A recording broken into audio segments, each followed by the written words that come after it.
In the early 2000s, the Oakland Athletics, led by general manager Billy Beane, revolutionized Major League Baseball. Using stats and analytical thinking, they competed with big market teams like the New York Yankees, despite having some of the smallest payrolls in the league. Their understanding of the way baseball worked transformed baseball forever, and today, most teams employ the athletic strategy, using analytics to make smarter decisions. Let's take a look and discover the secrets behind the Moneyball A's success. When the Athletics first embraced analytics, they had a really big question to answer.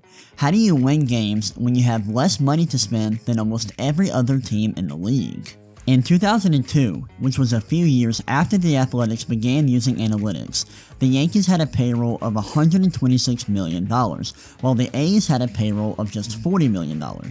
Astonishingly, both teams won 103 games during the regular season, which led Major League Baseball. This was possible because the A's had cracked the code. They had solved baseball.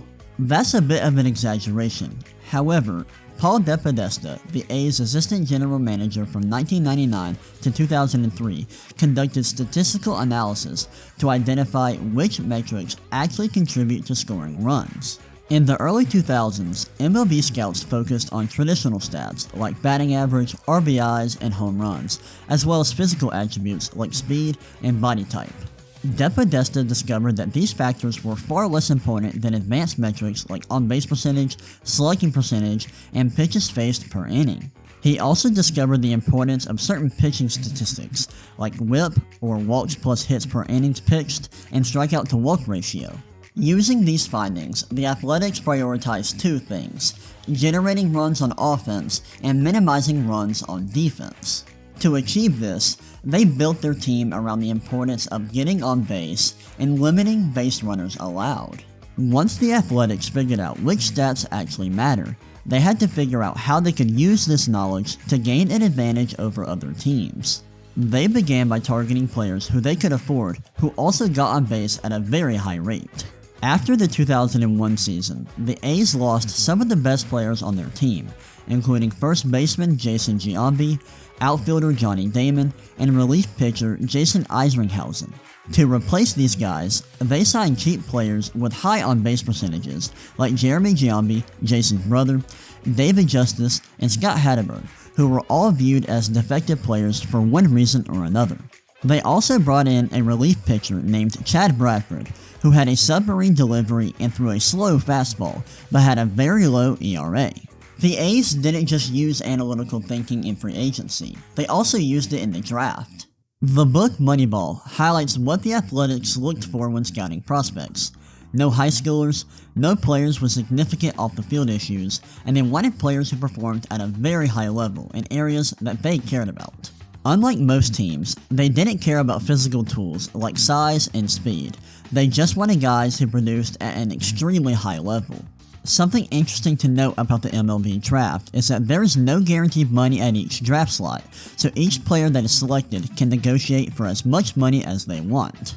The A's took advantage of this, as they would draft prospects they liked much higher than they were expected to go, but the prospects would have to agree to sign for much less money than their draft slot would generally be expected to receive.